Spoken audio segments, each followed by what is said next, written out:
प्रिय विद्यार्थियों, कल हम लोगों ने हिंदी गद्य का विकास इस शीर्षक के अंतर्गत 13वीं शताब्दी से लेकर के 18वीं शताब्दी तक जो भी महत्वपूर्ण गद्य लेखन का कार्य हुआ उसके विषय में पढ़ा। प्रमुख रचनाएं जानी, महत्वपूर्ण लेखकों के विषय में जाना।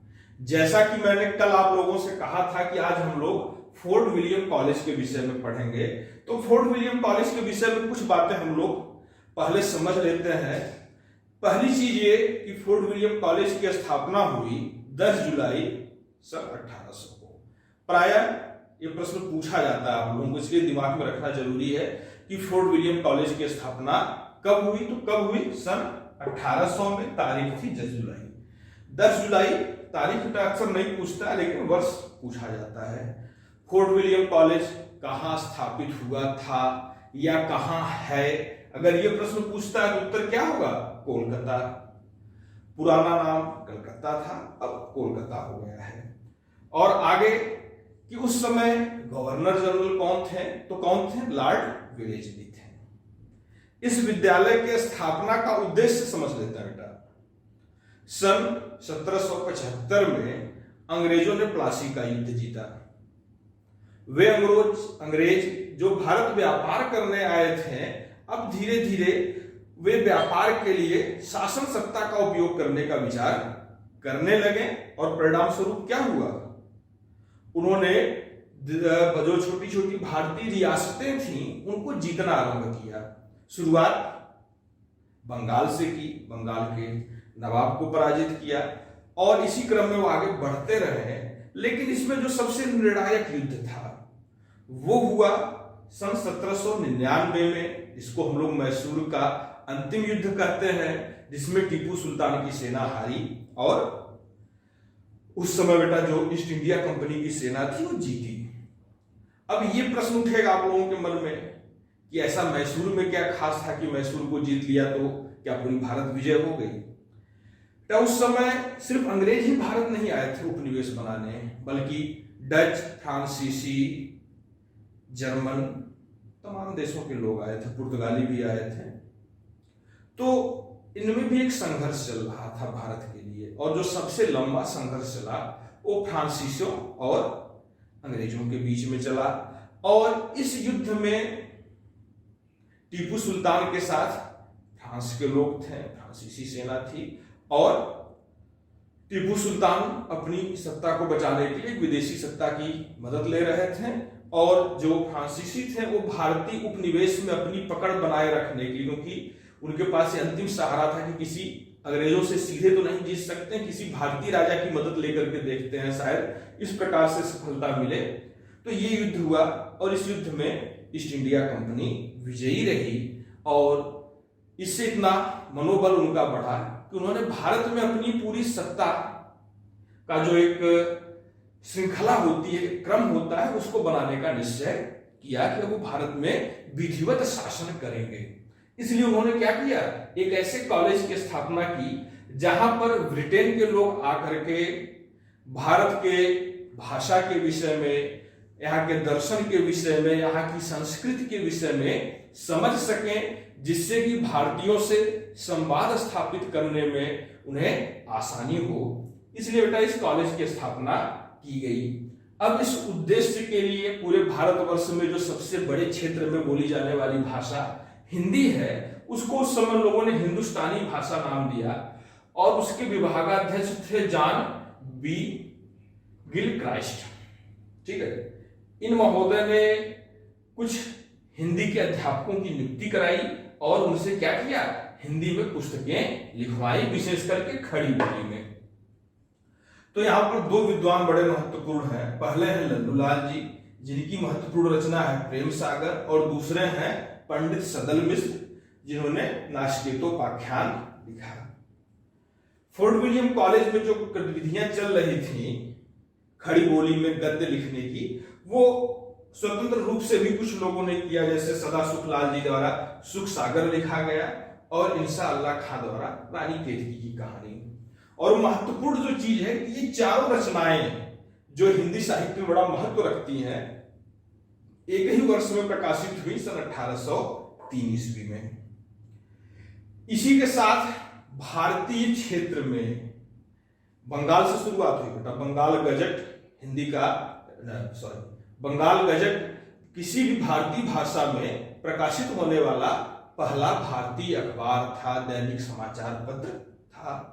लेकिन धीरे धीरे भारतवर्ष में पत्रकारिता को बल मिलने लगा, प्रभाव पड़ा कि हिंदी क्षेत्र में भी पत्रकारिता आरंभ हुई, हिंदी भाषा में भी हुई। तो इसमें जो सबसे पहला अखबार निकला, यहां बेटा पत्रिका लिखा है, यहाँ पे पत्र और पत्रिकाएं दोनों हैं, ठीक है।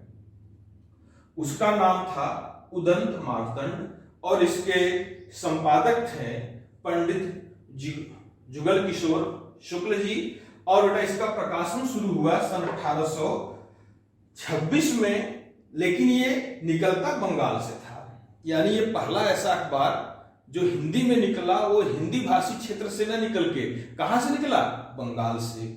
इसका कारण शायद ये रहा हो कि ज्यादातर जो प्रेस थे जहां पे छपाई होती थी, छापाखाने जो थे वो बंगाल में थे उस समय, तो वहां पर ये कार्य आरंभ हुआ। उसके बाद दूसरा जो महत्वपूर्ण अखबार निकला वो बनारस अखबार है। तो हम लोग बनारस से हैं तो अपने शहर को तो अच्छे से समझ ही रहे हैं। बनारस का यह अखबार था, इसके संपादक थे राजा शिव प्रसाद सिंह सितारे हिंद। राजा शिव प्रसाद सिंह इनका नाम था। राजा की इन्हें अंग्रेजों ने उपाधि दी थी, साथ ही साथ सितारे हिंद की उपाधि भी दी थी। 1845 में इन्होंने काशी से निकलने वाले अखबार की शुरुआत की, जिसका नाम था बनारस अखबार। ऐसे हम लोग समझ सकते हैं कि भारतीय प्रदेश, हिंदी प्रदेश में, जो हिंदी प्रदेश है जहां पर हिंदी बोली जाती है, ऐसे क्षेत्र में निकलने वाला जो पहला अखबार था, पहला समाचार पत्र था, वो किसके द्वारा संपादित किया गया, राजा शिव प्रसाद सिंह सितारे हिंद। और वो कहां से निकलता था, काशी से। प्रकाशन वर्ष जो है 1845। इसी के बेटा 5 साल बाद सुधाकर नाम का अखबार बनारस से ही निकाला गया। ये भी देखिए काशी से ही निकल रहा है, लेकिन इसके संपादक कौन है, तारामोहन मैत्रे। तारामोहन मैत्रे जी ने सुधाकर नाम का समाचार पत्र निकाला।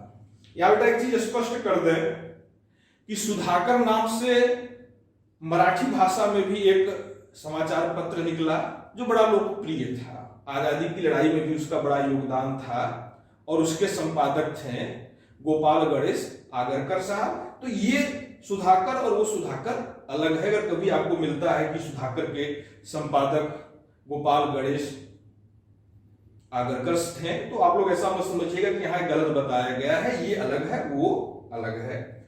और इसके बाद जो चौथा अखबार है प्रजाहितैषी, ये राजा लक्ष्मण सिंह इसके संपादक हुआ करते थे।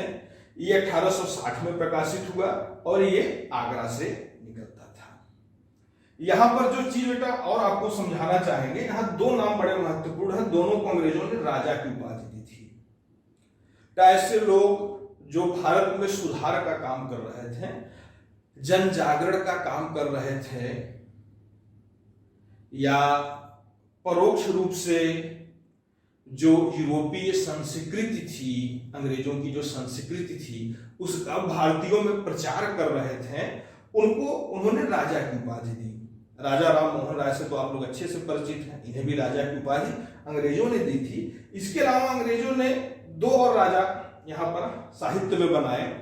एक राजा शिव प्रसाद सिंह सितारे हिंद और दूसरे राजा लक्ष्मण सिंह।